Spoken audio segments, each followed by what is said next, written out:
grinding to a halt. This week, I'm having a conversation with Jordan Dickerson. I met Jordan 2 or 3 years ago on Twitter. We bonded over a mutual love of bands, primarily in the metalcore scene. And Jordan's a really interesting guy to talk music to because he comes from a musical family. He himself was signed to a record label and touring before he was even in middle school. So very, very interesting to talk to him and get his perspective on the music industry and what it's like to pursue creative passions as a career, even starting at a very young age. And then we get into his transition from music into logistics, primarily in the startup space. We also talk about what it's like trying to balance being a husband and father who has creative tendencies and needs a creative outlet, and how sometimes those things can feel selfish when you're stepping away to focus on something that is solely for you. So we cover a lot of ground in this one. Jordan was a blast to talk to. Highly recommend following him on Twitter. So yeah, I really hope you enjoyed this episode. And here's my conversation with Jordan.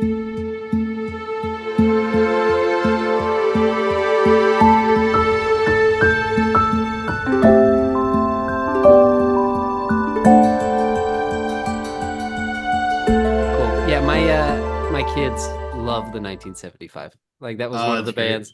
So not that album in particular, which that's the one I go back to the most. Yeah. But I Love It When You Sleep is the one that my kids are really into. Like That one is so good. those first three tracks are such heavy hitters. It's Yeah. so good. It's so much fun. And have you ever seen them live?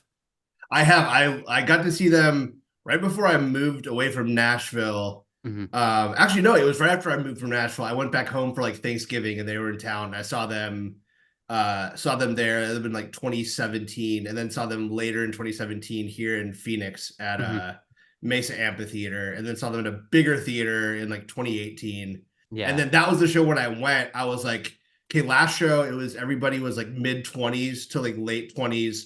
I was still like right around that, like 30 at the time. Yeah. And then the next show I went, like literally 12 months later, it was like half the crowd was 14, and I was like, what happened? I still love the band, but I felt so out of place that was the last time I've seen them live. But they're phenomenal live.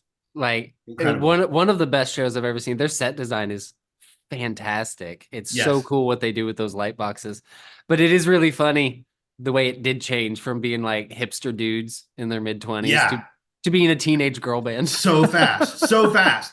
Yeah. It was almost wild because I felt like their music almost got less accessible, and then the switch happened, which was almost like, okay, they went away from like the more like radio pop rock stuff to like some like different, more esoteric like inspirations, but still the fan base got bigger, and it's just they're just so adept at like everything from like the album cycle and the art of the album cycle to like the personalities within the band. Like they're truly like a Manchester throwback to like how the Beatles did it with the different personalities in the band, and like just creating so many different layers of connection with the audience that it's been one of those bands where it's like, okay, I'm glad I knew them when they were like no one, but I'm so glad that they're huge now, even if they're like inaccessible to me. Like it's cool to see that kind of a band that takes it so seriously become like the biggest band in the world. Yeah, it's wild. And like you said, they have gotten more and more inaccessible. It is more challenging, difficult music to get into. Yeah. Like, you hear Chocolate on the radio and you're like, yeah, I understand why this is a radio song. And then 3 albums later, they're putting out People as a single. Yeah. And you're like, he's screaming. The whole song, he's screaming. What happened? Yeah. I love it. I love when bands do that type of stuff. Where they just push and push and push, but the audience not only stays, but the audience grows. Yes. I know you're a big Under Oath fan. I am a huge Under Oath fan. Big time. And they are one of those bands that the same thing happened. Like they're only chasing safety for what it is the most accessible version of screamo emo music. Yep. And then 2 albums later, you're at Lost in the Sound of Separation. And you're like, how did they become this band? Yeah, totally. And like it's like not only that, but they almost created what was like the boilerplate screamo, like the V1 screamo sound in a way. Yeah. And then like veered so far away from even like Disambiguation. Like I love that album, even though it's sort of the least Under Oath album. Yeah. It was so good in like a different vein, and they've been so great at reinventing themselves. Yeah. And then kind of like veering back to like super mainstream and like putting out that like super radio rock album like a couple of years Yeah. ago. Like they're just it's incredible to see how they've evolved over the years. Yeah. I was at their farewell show in Atlanta. And then it was great because like 3 years later, you're like, oh, they're back. And now Like psych was a really, really long break between like our main career and then our encore career. Yeah. Yeah. It was good. I'm glad they took the break so they could come back and make great albums again. Yeah. But also that comeback tour where they played, they're only chasing safety and Yeah. define the great line Both of back them. to That album back is, was killer. oh my God. It's so good still. It is a 10 out of 10 perfect album. Absolutely It perfect album. it really is. It's like that band can do no wrong, and it's Yeah. yeah. It's it was funny. I don't know if you ever got into Sleepwave at all, like Spencer's band, I like did. In Yeah, I saw that. Between. I saw the first tour he did. Yeah, when they did the comeback tour, they were there's this venue in Nashville called Rocket Town, and it's Oh gone yeah. through a few different iterations, but like the current one is they have this really massive like main hall that's like 3,000 capacity probably, and then like a small like building across the street that's like 250 cap. Yeah. And so Sleepwave came through and played. They were opening for I want to say they were opening for like, was it Norma? No, not it was some smaller band they were opening, like Hmm. second or third on the bill. And it was wild to see Spencer in like a tiny room. And he was Yeah. like, coming back in 6 months with my main band, Under Oath, will be across the street. I was like, I could just tell he was dying to get back. He's made Yeah. for the big stage. So No. I'm glad they came back. Yeah. I would love to just talk music. I know the conceit of the show is careers and building things you care about and Yeah, finding yeah. ways to be creative. Your first career was a creative career. So Yeah. started in music super young. How young were you when you initially got signed? Yeah, so initially signed a record deal when I was 10 years old. I think I just turned 10. And I have to give the full context. I wish it was like it's not your so the background is I grew up in a really musical family. My dad was a musician, Hmm. had a successful career as a musician before I was born. When I was born, he left like the performing side of it to be a dad Yeah. primarily. He was Prince's first initially guitar player. Was with the band up until Purple Rain, and then initially left to be a solo artist. That didn't really like work out. But he when I was on the docket. He had the option to either he had a contract at the table to go be Lionel Richie's guitar player for like 3 years, like a 3-year contract. This was at the Yeah. height of Lionel Richie's solo career. But he'd be gone all the time, and he was Yeah. like, I want to be a dad. So super grateful to him that he at that time he walked away from a really successful career and decided to try the business side of things. So Hmm. we moved down to Nashville at that time. When I was like 2. He took a job at a Christian record label at the time, now part of EMI Records. Worked for another label for a couple of years, and eventually decided to spin off his own independent label. So he started a label when I was like 6, and I had a couple of friends from church that I would just I started playing drums when I was like 3, when I was really young. Yeah. I had a couple of friends from church that I cajoled into starting a band with me, and then we just rehearsed in my living room for like pretty much from the age of 7 to 10, trying to get my dad to give us a record deal. Um, Fortunately, this band called Hanson came out of nowhere, Yeah. and my dad was like, "Well, what if we had a Christian version of Hanson?" Like sidebar, Hanson was the Christian version of Hanson. Yeah. Still, But still are. Still are. yeah, still are. But yeah, so he was like, there's 3 kids here in my living room.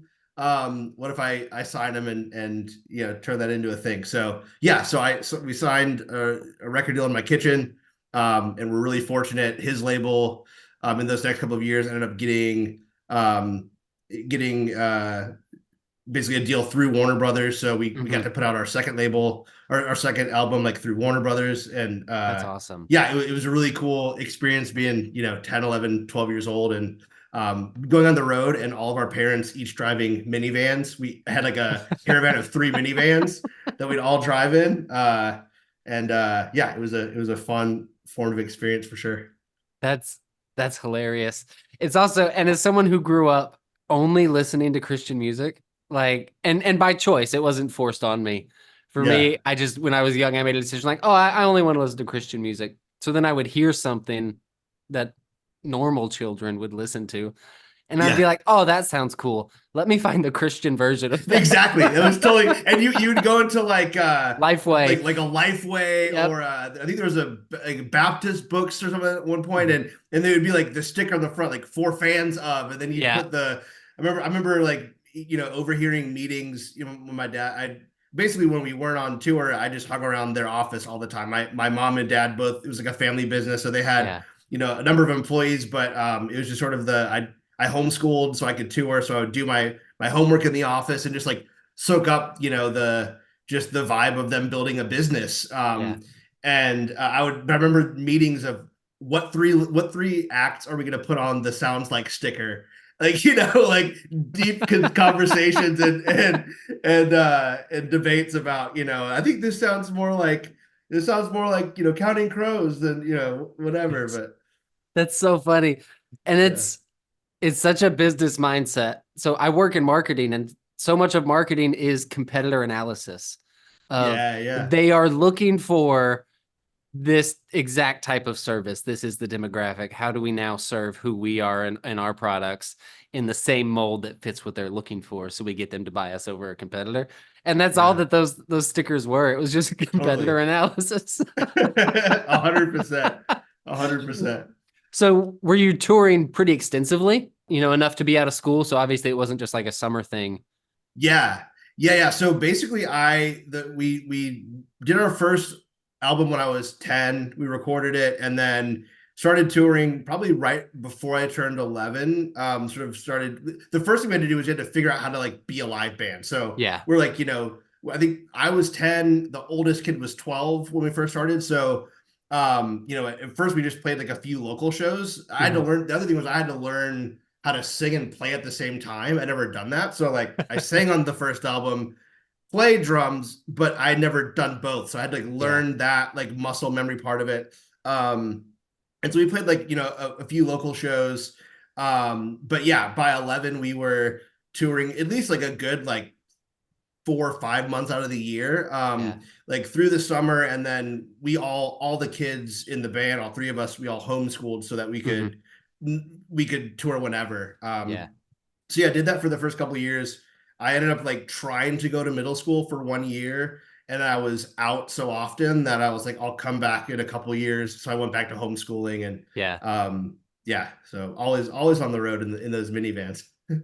How did you like it? How did you like life on the road? I honestly I loved it. It was I think for me it was just you were constantly seeing new stuff, and Yeah. the shows we were playing, it was especially like the Christian music industry at the time, it was still pretty nascent, at least in terms of like rock music, like outside of like CCM and like adult contemporary stuff. So Yeah. like the circuit for the most part for rock bands was like you go play like youth groups, and then like youth group big enough churches they would have built their own faux nightclub for the Yeah. kids to go to on like a Saturday night. Yep. And so you're playing that, and then maybe uh you're playing like Sunday offering the next morning. So it's Yeah. like you sort of cobble together these routes. And then during the summers, it was like there was the great thing was that there was a big like already a big festival culture. So in the Yeah. summers, you're going around playing all the festivals, and that was always the best because you're playing your set on whatever like puppet stage initially when it's your Yeah. first year, and then you're going to see like, oh, there's this band like POD that just put out this album Brown, and we're gonna go see them. And then you go back, a couple years later, it's like, oh, I hear like Lanix here checking out POD. And Yeah. so it was really cool to be just around all these really talented adults Yeah. that in some ways accepted us little like pipsqueaks as being, somewhat cool or whatever. But yeah, it just was a cool way to, see the country primarily through rest stops and Dairy Queens and stuff. Yeah. But yeah, I think also just the fact it was really all I knew. And I grew up hearing my dad talk about his career and how much he loved the road. And Yeah. I mean, he still says like when he smells like diesel gas, like he gets flashbacks to bus call at like 3 a.m. at a Walmart parking lot. And like it was just part of his DNA. So I think some of that sort of was inborn in me. So yeah, it was a cool little sort of traveling circus childhood, for a few years. That's awesome. I only spent a summer on the road. I ran merch for a band. Very cool. Uh, which for me is the best part. Like I just get to hang out. I get all the cred of being, with the band in quotes, Yeah.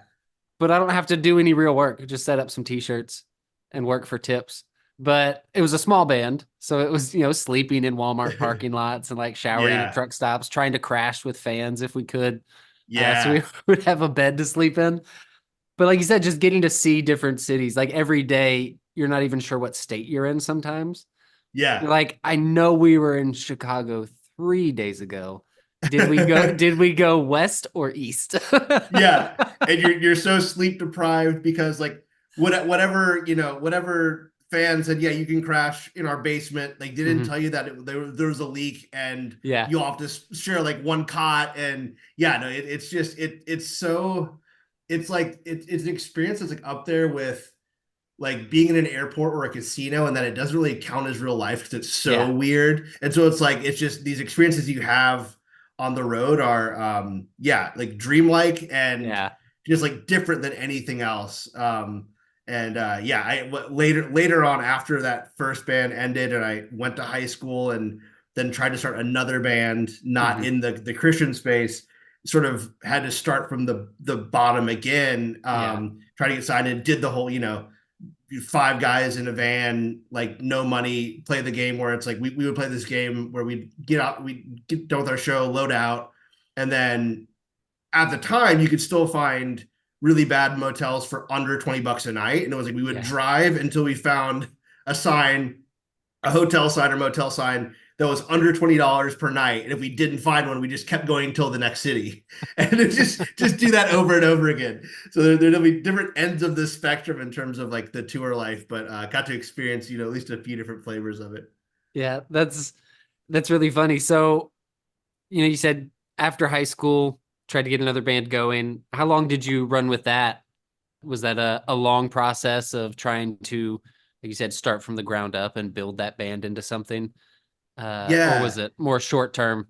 Yeah. So I think honestly it was, so I'm trying to think back myself. So my first band, Squirt, we were called Squirt, horrible name. The idea was we were squirts, so we Yeah, called yeah, my, kids. Yeah. Squirt. We were kids. The first time when I actually did go to school for 1 year in middle school and told all my new friends about my band and to use this new thing called Google to search my band, a lot of angry parents, a lot of Oh, angry parents. It I can was only imagine. so but but yeah, so yeah, I did that from like 10 to 16, 15, 16. I was like, I want to play high school football, so I went back to school, did that, quit music.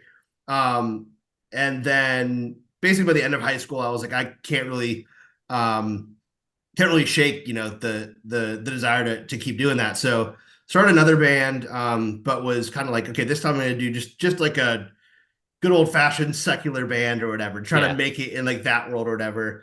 And so really gave that a go from really age 17 until um, really all the way through college. I went to got into school, but honestly wanted to just like not go to college and just tour and keep trying to make Yeah. it as a musician. Went to school honestly initially to sort of appease my mom. Got a scholarship. I was like, well, I'll go for a year. But not dropped out, but basically told the school I'm taking you were allowed 2 semesters off Mhm. during your, the 5 years you had to graduate. So Yeah. I after my first year, I took a whole year off. We were really close to getting signed by a couple majors at the time. So we uh, had a really close call with getting signed to a bigger label. It fell through, and I ended up sort of saying, "F it, let me try to do this myself." Yeah.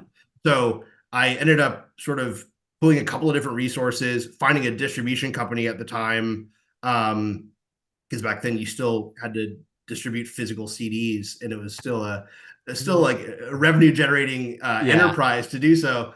Found a distribution company that dug the band and was like, well, hey, we'll give you a small advance to just start your own label and Hmm. put out an EP.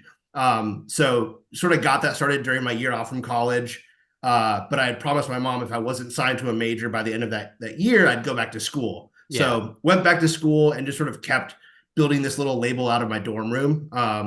And so mainly it's just a vehicle to put my band stuff out. Yeah. Did that through college, like put out a couple other band stuff as well. And ended up sort of realizing, hey, I like the almost like the entrepreneurial side of this more than the music side of it, because it was also, I mean, I graduated in 2010, so this was right around when like the music industry at large was like, okay, this is really not viable Yeah. anymore Yeah. in any semblance of the way it's been. And so sort of kept trucking along with that band, but kind of just broke it up after college, and then yeah, kind of said I'll figure out what's next, and then took one more crack at it. Me and one of my buddies who had been in a local band in Franklin, Nashville, Tennessee Hmm. area as well, who sort of similar story, just a bunch of like close calls of almost made it and didn't. Me and him did an EP back in like 2017, uh, just sort of on a lark. Hmm. And then Was yeah, did that that. Bitter Pill?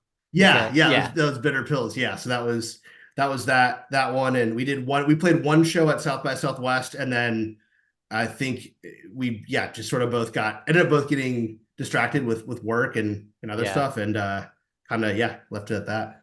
So what was the work that got you distracted? Kind of moving into what you're doing now.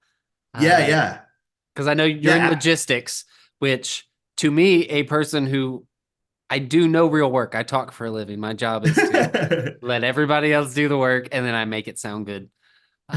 Logistics to me is like this foreign concept. I'm aware of 3PL because I had a client that did 3PL. I don't know Okay, what yeah. that actually means. I don't know what logistics is.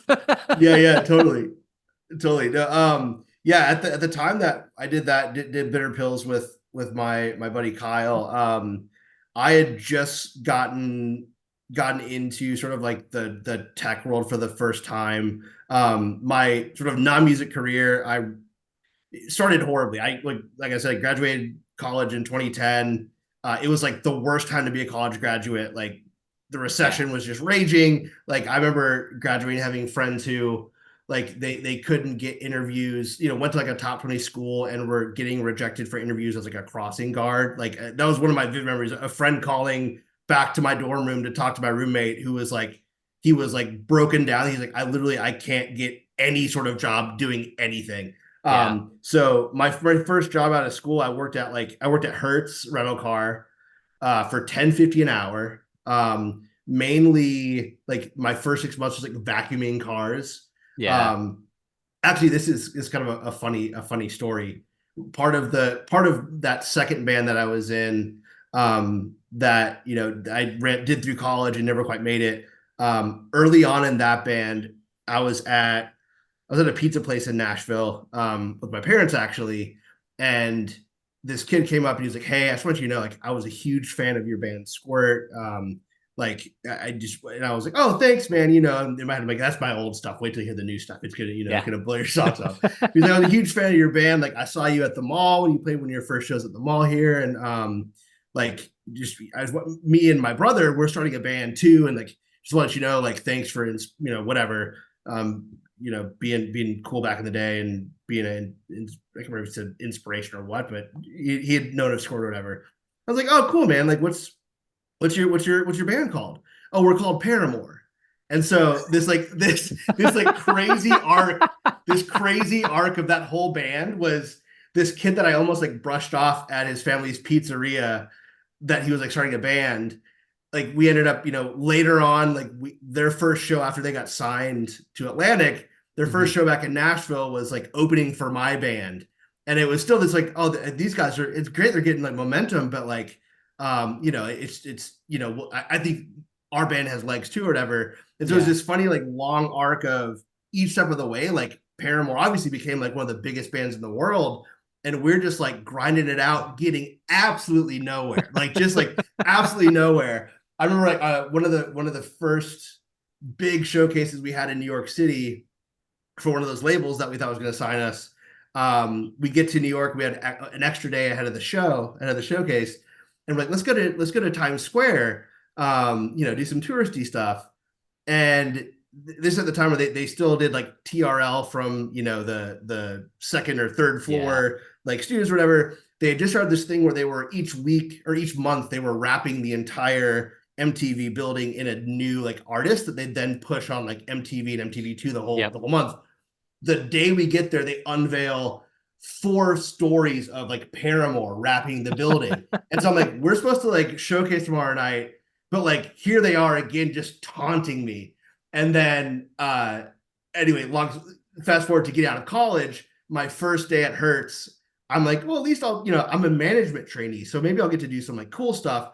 Like, no, here's a hose, here's a vacuum, go back and clean off that Ultima back there in the Yeah. 97-degree That's Nashville humidity. And I go back there, and over the loudspeaker, of the loudspeaker at this car dealership across the street, the first thing I hear as I start my first car to wash it is "Misery Business" comes yeah. on over the last. So it ended up being this like really funny like thing that followed me, sort of ushered me from like music into, okay, like music isn't your bag, like move on.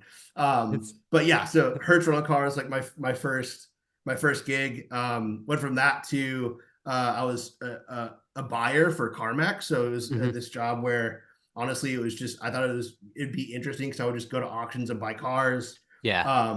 Right when I joined, they were pivoting and they're like, hey, we need to start this new team of people to buy cars online. They're going to be like virtual auctions. So, it may stick, it may not, but would you want to try it? Like on the pilot team, I was like, sure, I'll give it a shot.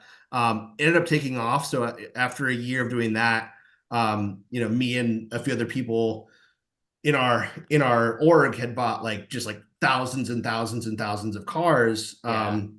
which led to Uber at the time was trying to start like an auto finance vertical. So they recruited me over to start a procurement org for this sort of startup within the startup in 2016. And yeah, so that was sort of what the first thing that got me to like sort of leave Nashville for the first time. And honestly, I still in the back of my head was like, I'm going to do music at some point. But got to sort of like see this other world of sort of startup culture, but Yeah. within like at the time like the biggest the most well capitalized startup in the world. So it was very not super realistic, but just this incredible experience to work with like the smartest people I'd ever encountered. And hmm um yeah, be in San Francisco for the first time and all this stuff. So yeah, that was sort of the thing I was doing when me and Kyle did Bitter Pills. And yeah, I sort of realized, yeah, music is great, but this is a lot of the same like reward centers in my brain kind of lit Yeah. up from doing the stuff we were doing, which was like you're trying to do something for the very first time.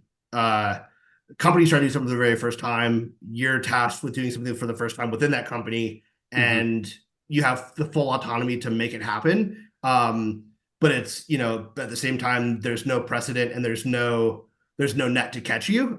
So it Yeah. sort of had this real sort of parallel to the feeling of like being on stage or writing a song.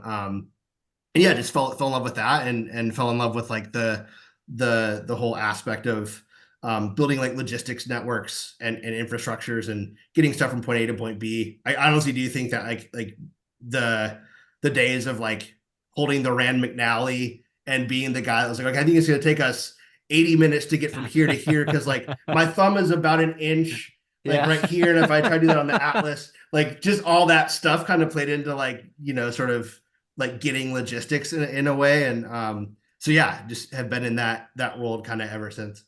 It's really interesting that that kind of scratches that same itch for you.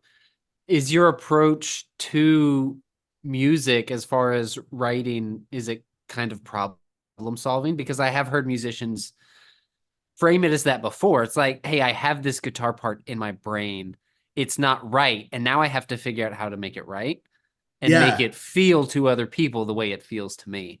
And as yeah, someone who I think I don't write music, so that doesn't make sense to me. yeah, But yeah. hearing someone explain it that way, that seems like a very transferable thought process, especially in the startup space. Yeah, I think you totally nailed something there. I think it's like this aspect of, when I would write heavily before, I would hear like a fragment, or like you hear like a guitar hook, or you hear like a vocal hook, and Mm-hmm. then everything else is just sort of incomplete. And it's that idea of like, how do I build everything around this? But to make this kernel that I have, that I think is really cool, actually, to really sort of like get the full value out of it. Yeah. I think there's that aspect, and I think there's also this aspect of one of the things I loved about music was like, first you learn how to, like, for me, I learned how to play drums, and then a few years later I learned how to play bass, and like then guitar, and then it was like, Mm-hmm. well, how do I like record? How do I mix? Like, how do I do all the different parts of it? Like, so how to go from playing an instrument to like playing a studio. Essentially, it's sort of the same in business as well. Like when you're Yeah. building a team or you're building a company, it's like sort of taking all those individual layers, maximizing them, but then also be able to zoom out and like pull all these different levers in a business that Mm-hmm. feels a lot like, well, maybe we need like synth there, or maybe we don't need that. Maybe like in this Yeah. situation, so it's just, I think honestly, it's probably a function of just like, you know, ADD or getting bored easily too. And there just Yeah. being a ton of always a broad problem set to like work on. Yeah. And I view my job as performative. Like I am all day long, I am on Zoom calls with clients and I'm walking through complex data. Not to put them down, but a lot of times data they don't understand. I Mm. primarily right now work with car dealerships. No one Okay, gets yeah. into selling cars because they love SEO. That is not how this works. So as the SEO vendor, I have to be the person they expect me to be as far as, the person who holds all the knowledge, but also Yeah, convey it in a way that doesn't feel like I'm talking down to them because it's not my intention to, but I do have to educate them on the methodology of why we do something. yeah, So, like prepping for a call feels like getting ready to go out on stage. It's like I know I'm about to perform. Here's all the notes I've got to hit. If I get a sour note, there will be feedback. Like it's so yeah, yeah. it Well, is very similar. and I can even tell you, I even view that as being like harder, because like I remember when I would play shows, like the thing about a Zoom call or a meeting with a couple of people, and you also know that they're paying a considerable amount, so Yes. probably more than like an $8 ticket to a show at a bar. So the stakes Yes, are a higher. lot more. They just bought 1,000 tickets. Is Yeah, exactly. But also, it's like the shows where there were only five people showed up to the show were so much more intimidating than 5,000, because you yeah. could see every face, you could intuit what they were thinking, Hmm. and so yeah, being on that stage that is like Zoom is infinitely more stressful than a lot of those sort of like live performance situations in like in a band. And you Yeah. also know, and also in your situation, you don't have like sort of three or four other guys to diffuse that tension Yeah. across. It's just you. You're a Yeah. No, solo artist up there. I'm yeah, I'm Ed Sheeran up there on stage alone with my loop pedal. Yeah. But it's fun. I like that energy of that. To me, that is the challenge of the job that is most interesting. And I really enjoy that on the flip side of it after those calls because I am naturally an introverted person. Like the performative nature is 100% performative of it's a skill I learned over time to Yeah. be outgoing, to be vulnerable when I'm speaking to people. Like those are things that are not natural to me. But then once I flipped that switch and I figured out how to do it and how to make myself kind of push past the discomfort, now I'm like, Yeah. oh no, we can do this all day long. Yeah, Yeah. no problem. And I like that energy. And I initially came up in marketing in startups. So, Okay, you're yeah. like the 12th hire at a company and you own a third of the book of business, like there's a lot of pressure. Totally, yeah. Especially when you come in and you know, like, hey, I definitely like bullshitted my way into this job. I don't know anything yet. This is a confidence game. But now I have to figure it out. And I like the Yeah. pressure of that.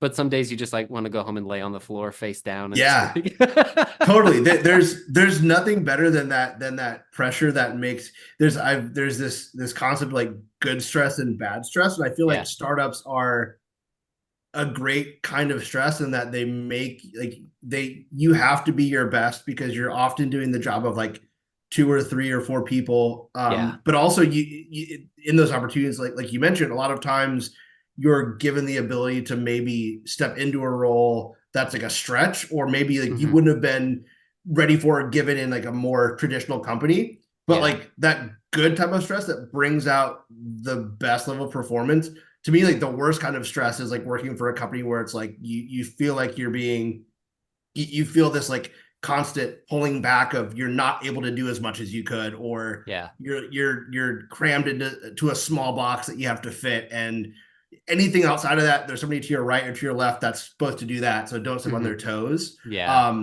That type of stress is so much more I think damaging. But Hmm. but to that point, I can feel that feeling that you're describing, where because I think I'm similar. Like whenever I take the Myers Briggs, I'm like right on the borderline of like introvert extrovert. Yeah.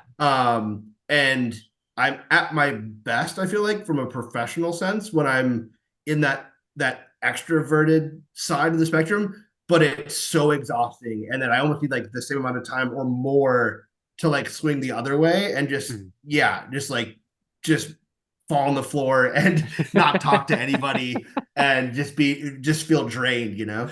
Yeah, and there are absolutely times like I work remote now, but back in the day when I was commuting, where I would just have to tell my wife, like, hey, I can't talk on the way home. Like it was that Yeah, kind of day where, yeah, I need this 90 minutes that I'm about to be in the car to totally, not say a word.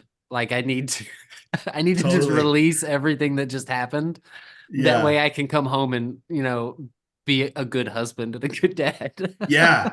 No, it's so true. It's so true. I my wife works from home Mhm. currently, but I'm back in an office now for the last year, and so I a lot of times I think about how I feel so bad for her because she doesn't have that like buffer, you know. Yeah. And I realized just how vital that buffer is. And when I did work remotely over the pandemic for about 3 years, it was just, man, without that buffer, I was not a great version of myself. I just wasn't. That it's so necessary, that commute sometimes. And and then when you are in a home setting, like finding ways to put up protections for yourself of like I was having a conversation with Dr. John Paul Higgins. It was the second episode of the show, and they were talking about no, my work computer does not leave my office. Mm, Like it does not go in the living room ever because I know if it goes in the living room, then it may end up in the bedroom. Like it will yeah, just spread. It'll take as much as you give it. totally. Similarly, my job is being very reactionary to information that is coming my way from clients. So I have to actively be like, all right, it's 6 o'clock. Yeah, I know my West Coast clients, it's only 3. So like if they reach out, I'll try to be responsive. But for the most part, I'm off duty. Like I can't Yeah, be on my phone because now I'm home Zach now. I'm not yeah. work Zach. And I have to differentiate the two almost like they're two different people. Totally. Yeah. No, that's such a good point. I'm super guilty of not doing a great job at Mhm. that. And yeah, definitely trying to get better, because it's at a certain point it just there's no like separation anywhere, and that like that tension and stress just doesn't have anywhere to go. It's just sort of Yeah. always there at the back of your neck. And I feel like you and I are in an age bracket. With you saying when you graduated college, I know we're only within a few years of each other. I'm 34. So like we came out of, I wasn't in college when everybody else was, but we, entered the workforce at the same time. Yeah. Worst time anyone could have possibly entered the workforce. Totally. There were no jobs, like you were saying. And if it was not a job where you could make any money.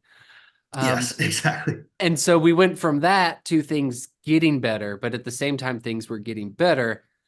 Access to every employee at all times was also changing. So now we all have email on our phone at all times. We all have Yeah, Slack now. Like everybody can be reached at any moment. So I feel like there's this desperation that was embedded in us in coming into the workforce at a totally. very bad time, at the same time that we were becoming accessible 24/7. And it Yeah. built really bad habits in a lot of people because there's that desperation of, hey, my boss just scheduled a meeting. I don't know what it's about. I'm definitely getting fired right now. Like, Yes. And it's almost, I feel like that definitely heightened it. And then it almost was compounded in another degree by remote work, where if you mhm, don't have the context clues of like seeing certain people, even if you're not talking to them or interacting with them, seeing them, like knowing that they're not just like looking at you, critiquing you. There's something about being in an office with people and realizing, okay, like everybody's busy with their own stuff, right? Like everybody's doing their own yes. stuff. But when you're in your office at home by yourself, it's so easy to think like this person, this screen on Slack, they're definitely thinking about me right now. Like they're probably like slacking somebody else talking shit about me right now. Like you Oh, yeah. can you can like the anxiety can spin up and then create these narratives that never existed. Yeah. But since it's just you by yourself, like months down the road, um, that stuff can just like build up, you know. And it's yeah, the like Slack culture is so. I went through a phase. I think it's kind of compounded by the fact that like you said, when we entered the workforce was so bad. I've also felt this like need to like sort of make up for those first few years of like Mhm. just crap, like where Yeah. I feel like I got like a late start, and so there's also this feeling of, well, maybe I need to just be a workaholic and do everything because I'm making up for like lost time too, and Yeah. it's like where's that line of like being responsible and like the best provider I can be for my family, but also like that comes with being available all the time, and that thin line of like, okay, now I'm actually being a worse father or husband because of the availability that I can kind of justify as this will Absolutely. mean more for us. You know, like where's like the Mhm. sweet spot to balance all that. You know, it's just super tough with all the different like crazy signals and stimulus we get from Yeah. just the nature of work. Yeah. No, that's something my wife and I have had to talk about a lot of like ways I will justify taking on more than I should at work to be like, well, I'm providing. And it's like, yeah, I'm providing A, but I'm removing B, and B is the important Yeah, thing. B is my yeah, time and attention at home. And when I'm over promising for work because internally I feel guilty if I don't, I very much feel the pressure of, and it is self-imposed. My wife in no way puts pressure on me to make a lot of money. It yeah, is yeah, self-imposed on me of like, yeah, I want my kids to have the best. I want my wife to have good things. Like I don't want anyone to have to worry because I feel like that's my job. 100% self-imposed on me. yeah, But in doing that, I justify taking away time from them. And when I'm in a bad space as far as my mental health is concerned, it's easier for me to justify the work stuff because then I don't have to deal with the things that are actually going on. And I feel like that's where people easily spiral into like being just a full-blown workaholic because yeah, this solves my personal problems because I'll make a lot of money to justify not having to be a real person anymore. yeah. Totally. Yes, totally. And there's only this giant chasm in between of like Yeah.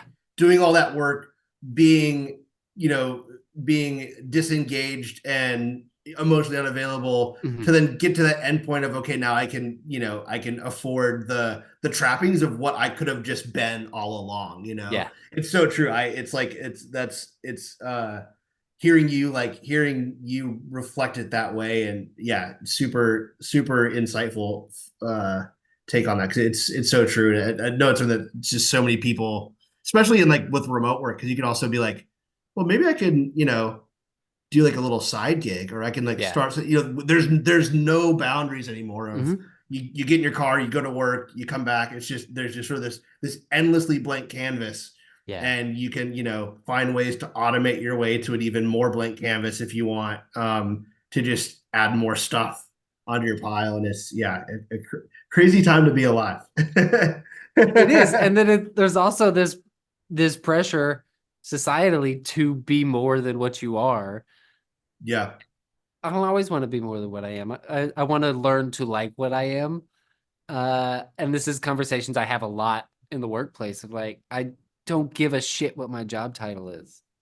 Yeah. There's nothing more meaningless than my job title. Yeah. Like, if that's the goal for people of, hey, I want to be a VP, like, well, why? Why do you want to be a VP? Like, is that the goal? Because that's not a good goal. Like, Yeah. that's a nice to have. That is a Yeah. Yeah. really Yeah. nice to have. If you can work that, if you can get the recognition, cool. You get all the perks that come with that. But if that is the end goal, you will feel so empty when you get that because that high Yeah. doesn't last for long because now Yeah. you've achieved the thing. What is the next thing? It'll look cool on your LinkedIn for a couple of weeks, and then you'll start to say, "Well, I feel like this needs to be like I need to be an SVP now. Yeah. I need to be an executive vice president. I need to be in the C-suite." That just never the goalposts just continuously move because it's like it's your internal like dissatisfaction that like arbitrarily sets those things, and as soon as you get it, like that is going to be a new goalpost that you're now doing that same like yearning for, you know?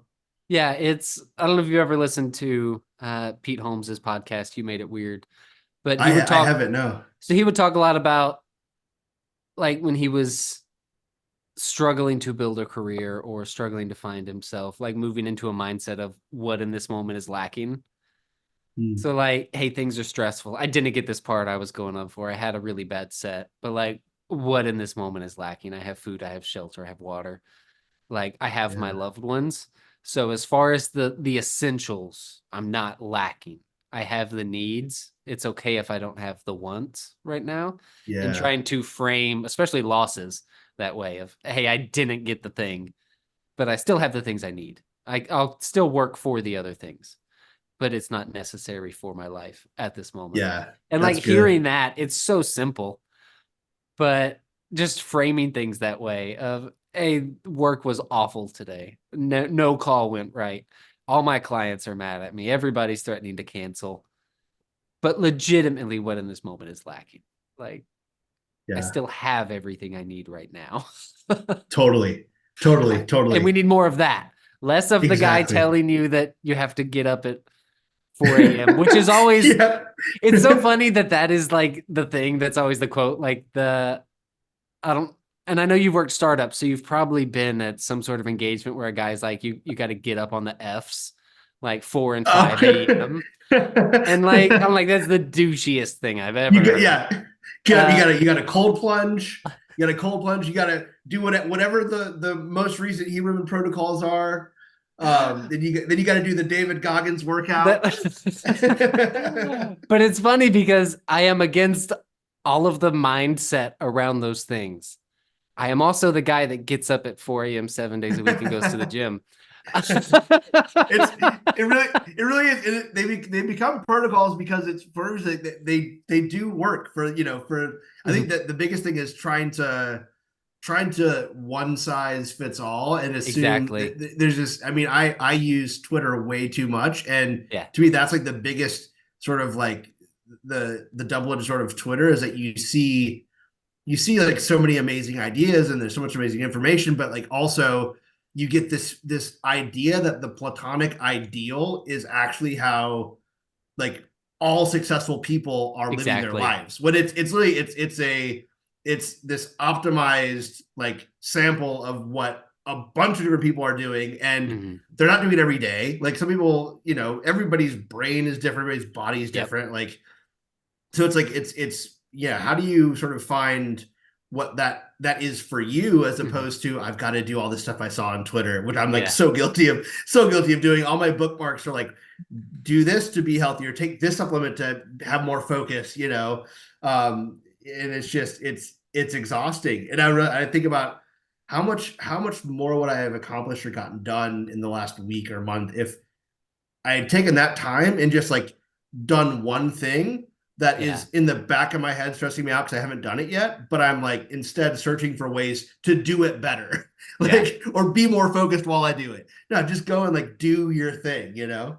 But you spending time on Twitter is what led to this conversation. So Exactly. And that's why I'll stay there forever because it's you still get it is the best and the worst place. It's like a Dickens novel. It's the best of yeah. times and the worst of times on that app all the time. No, like I would not have started a podcast if I wasn't on Twitter because another guy I know on Twitter almost a year ago now hit me up. He was like, "Hey, we should start a podcast."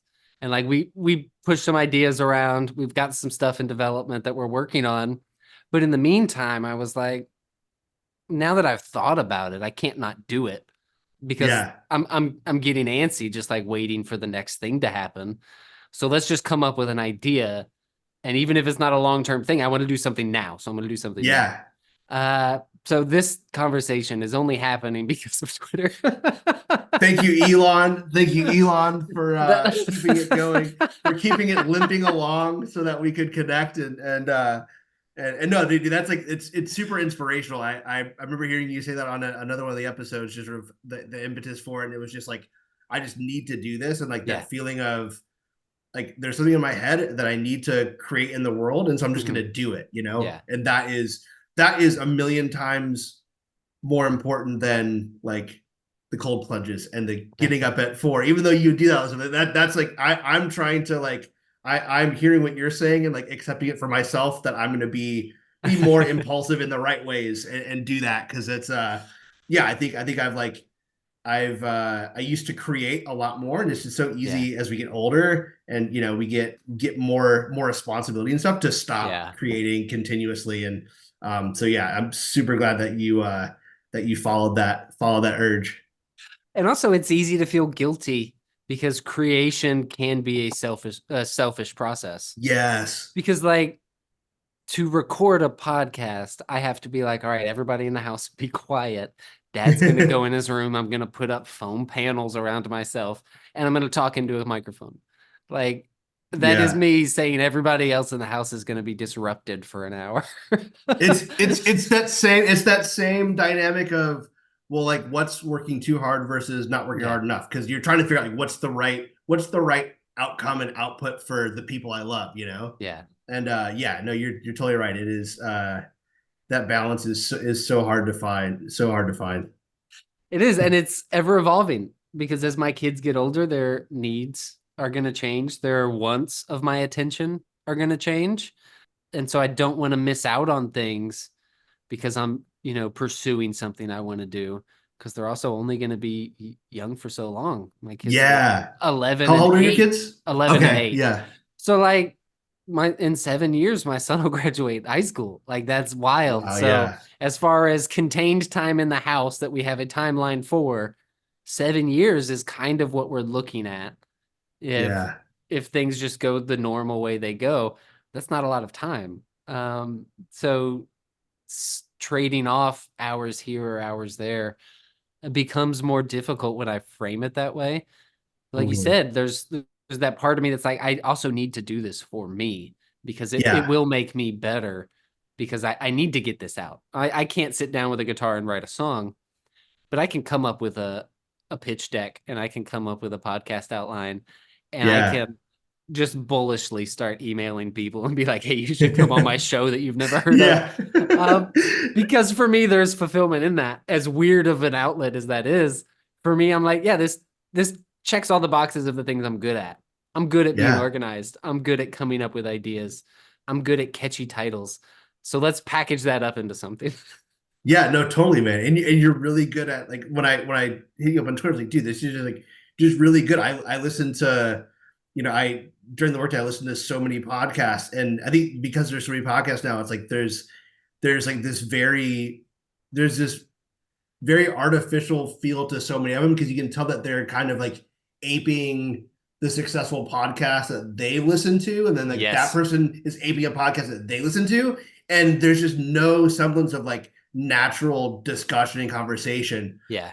And when I It's when I listened to yours with the gentleman from Reply All. I was like, this is the most like natural sounding like conversation, and I was like I was invested in it.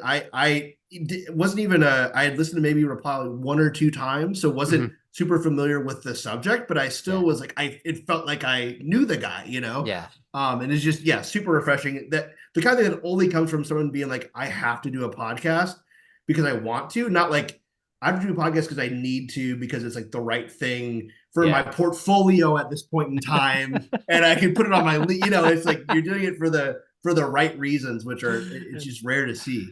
Yeah, my expectation is that this endeavor will cost me money. That's it. I don't anticipate this turning into something where I'm like, oh, ad revenue. This is my full-time job now. I'm not that unrealistic. So there's not that pressure of imitating those shows that like, hey, here's the format, here's the way you talk. And now this is NPR, and I'm like, I want the no NPR, part of that. The docile NPR voice. So like that's not how I communicate. That is not how I have conversations. And even in a professional setting with clients, my approach is, yeah, we'll talk about your business, but the way I build connections is personally. Like, I know a lot of account managers, it's, hey, I'm going to know your business inside and out. I don't need to know your business inside and out. You should know your business inside and out. I should know my product inside and out, and I do. So I need to know who you are as a person. What motivates you to want to be successful in your business? That way I can know, hey, if we're shooting for KPIs, if we're setting, hey, we need to, and I hate the 10Xification of everything, but if we need to 3X what we did last quarter, that's important. But I need to know why that's important beyond a dollar amount, because I don't care about the dollar amount. That doesn't matter. If it's, hey, my daughter's going to college and I got to pay for her college, that is tangible. I understand that. There's meaning behind why you would want to work really hard to justify how much work we're going to have to put into to make your business successful. Totally. And so, yes. And with that being my approach on like client calls, most of the time, once we build that relationship and things are running smooth on the marketing side, we bullshit on the calls. I've had clients where we get on and we just talk about movies or we just talk about music. And those are the calls, because he knows I know the business. I know he knows the business, and we don't have to worry about it. It's more just checking the box of, hey, we had a conversation this month. Yeah. That's the best, man. Those are the best business relationships where it doesn't feel like a business relationship. It's genuine, you know? And I mean it in a genuine way, but there is also, because of the way my brain works, I know it's really easy to fire a vendor. It's really hard to fire Zach. Very true. Yes, exactly. That is huge for client retention. There's this thing. So my first job in marketing, we were building the platform as we were going. So it was all proprietary technology.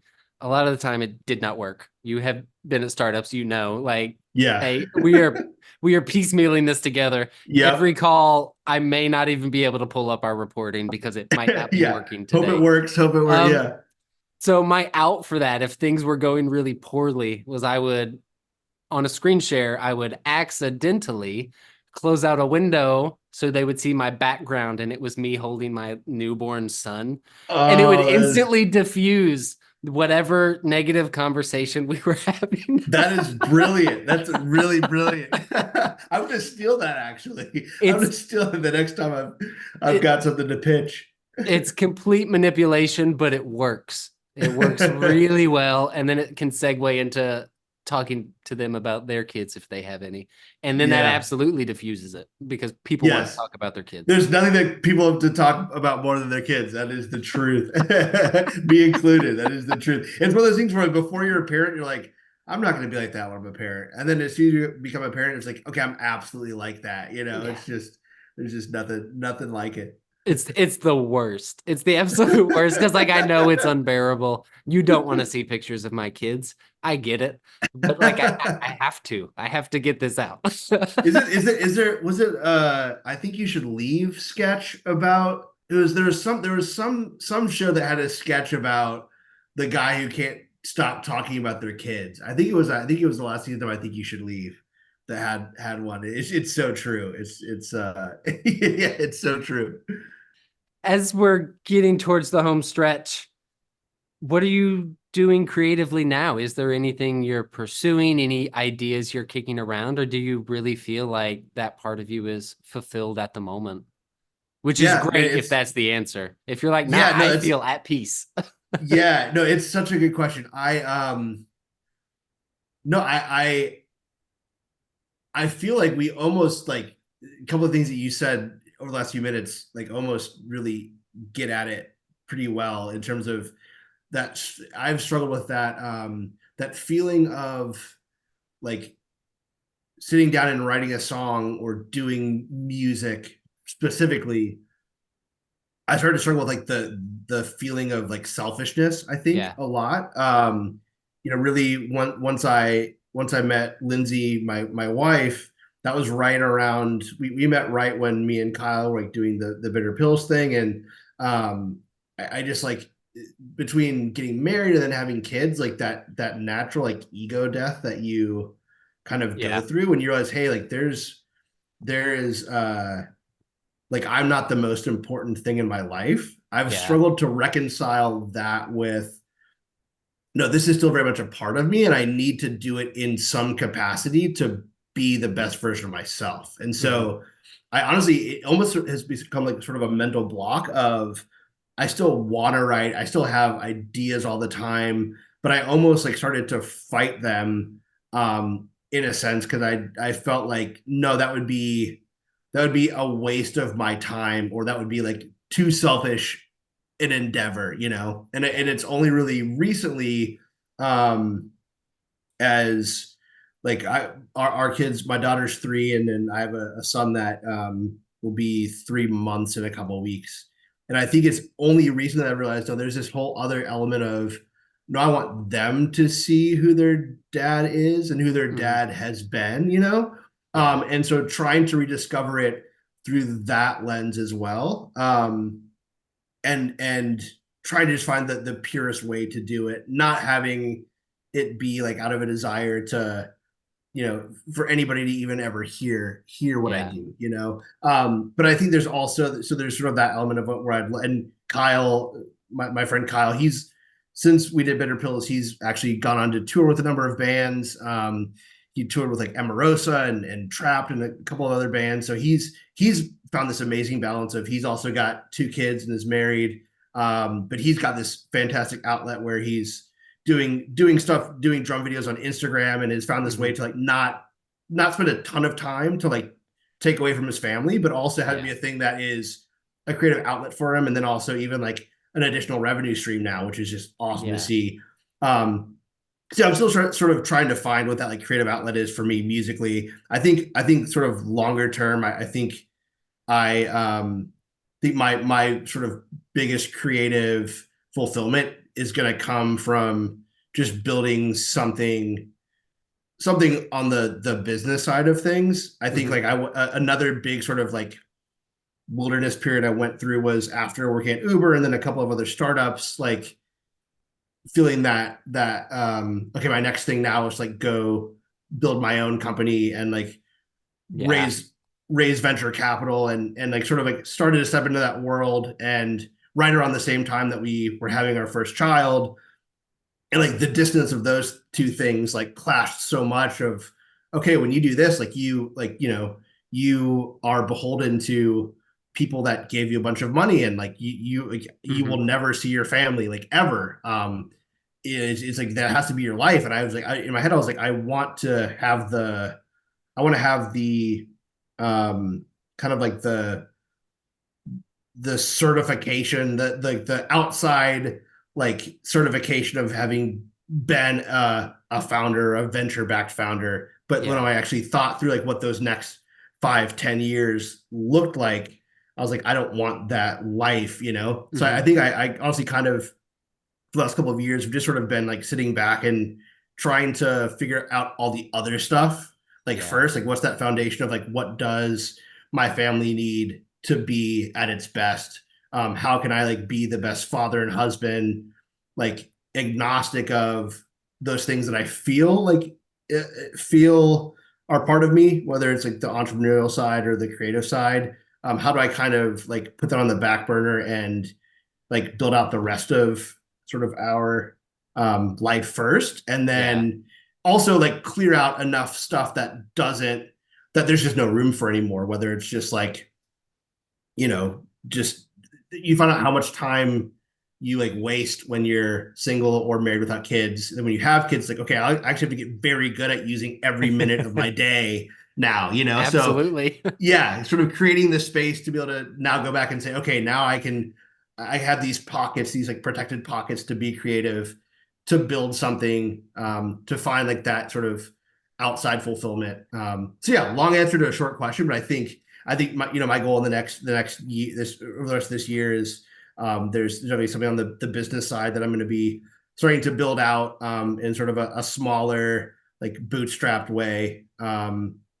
And then yeah, I told Kyle actually last week, I was like, I commit to you that by the end of this year, like we will write something again, like musically, and get something. He's actually built a studio up there on his property, so we've got a place to record. So yeah, hopefully by the end of this year, that will be back in the works.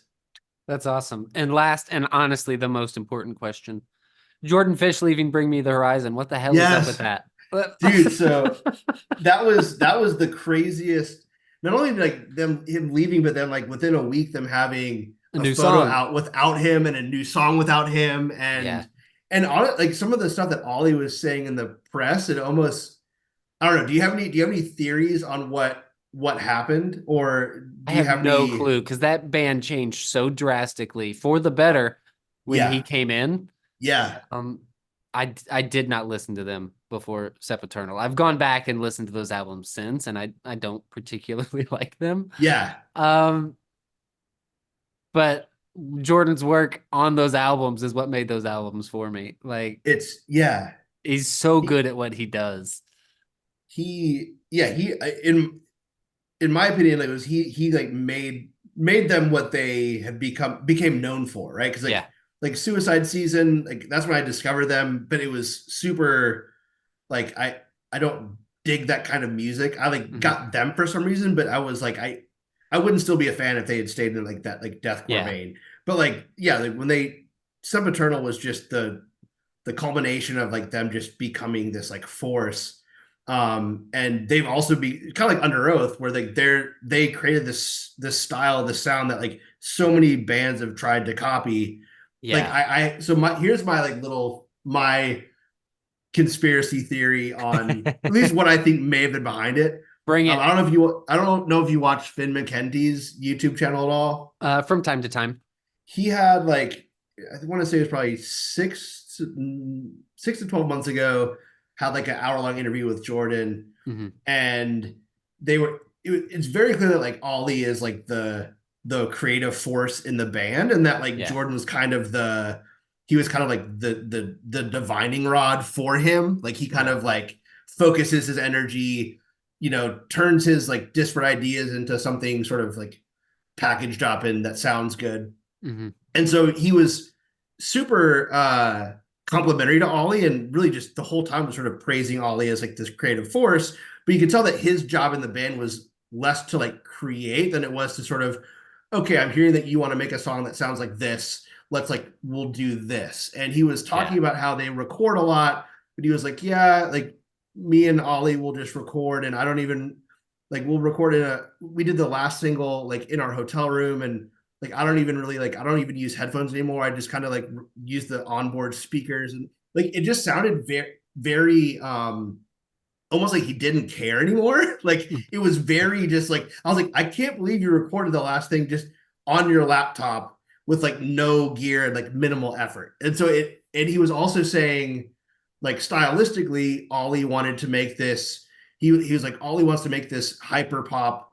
If Bring Me the Horizon made a hyper pop album, Yeah. and then Ollie's first statement after he left was weirdly, it like referenced, I don't want to make a hyper pop album. I want to like go. So it was like almost like this, like, I feel like Jordan was like kind of just phoning it in a sense. Yeah. And maybe Ollie felt like, I don't know. There was some sort of friction there. But yeah, who knows? That's my little, at least my little take on why there might have been a disconnect. It sounds like he was a project manager. 100%. He was a project manager, and it was like he just no longer actually understood what the North Star was, maybe. Yeah. And maybe didn't really care because it wasn't his North Star anymore. So yeah, it was just kind of. Yeah, so like I had messaged you, I saw him post a picture with him. He had mentioned like more stuff is coming, and Steve from the Chariot and Fever 333 was in it. That would and be killer. he left Fever like end of last year, sometime last year. Yeah. And I love the Chariot. I mean, being from Atlanta, they're a Yeah. staple. So I would love to Were see they what they do Douglasville? Are they together. from Douglasville, is it? Yeah, Or they were a Douglasville band. Yeah. Yeah. So like the 7 venue down there was their Yes. home. Yeah. Yeah, I would love to see them work together. I think that would be a lot of fun. It That'd would be be killer. wild. It would be a wild band. That'd be awesome. That'd be really cool. Fingers crossed, man, because Jordan is, yeah, he's such a talent. So Cool. Well, I'm glad we could really alienate anyone that might listen to this by talking. Not only did we start with bands that most people don't know anything about, but we also ended with bands that most people don't know anything about. Good bookends, good bookends. Really filter out the people who aren't really going to get it, Yeah, it's the Dan Harmon story circle. We ended where we started, so perfect circle. Perfect.